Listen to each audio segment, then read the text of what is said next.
បញ្យលអត្តន័យ clear បារាំង ça vaut le coup ជាភាសាខ្មែរយើងប្រើ clear បារាំងមួយនេះដើម្បីនិយាយថាអ្វីមួយដែលយើងបានធ្វើឬក៏ស្ថានភាពមួយដែលយើងបានឆ្លងកាត់បើទោះបីជាវាពិបាក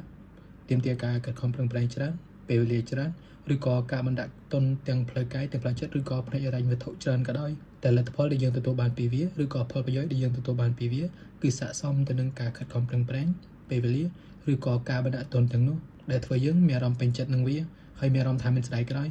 ឧទាហរណ៍ Ce film est long mais ça vaut le coup il est magnifique មានន័យថាភាពយន្តនេះគឺវែងមែនតែវាស័ក្តិសមនឹងប្រវែងនឹងវាគឺអស្ចារ្យ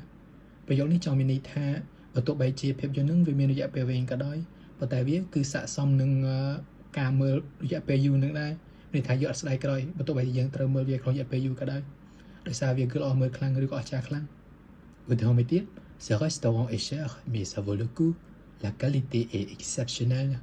ប្រយោគនេះចង់មានន័យថា restaurant នឹងវារាំងថ្លៃមែនតែយើងអត់មានអារម្មណ៍ថាស្ដាយក្រោយនៅទេឬក៏ស្ដាយលុយនៅទេដោយសារគុណភាពវាគឺល្អខ្លាំងឬក៏ល្អដាច់ clear បារាំងផ្សេងទៀតដែលយើងអាចប្រើដែលមានន័យស្តៀងនឹង ça vaut le coup គឺ ça vaut la peine ça vaut la peine និង c'est justifié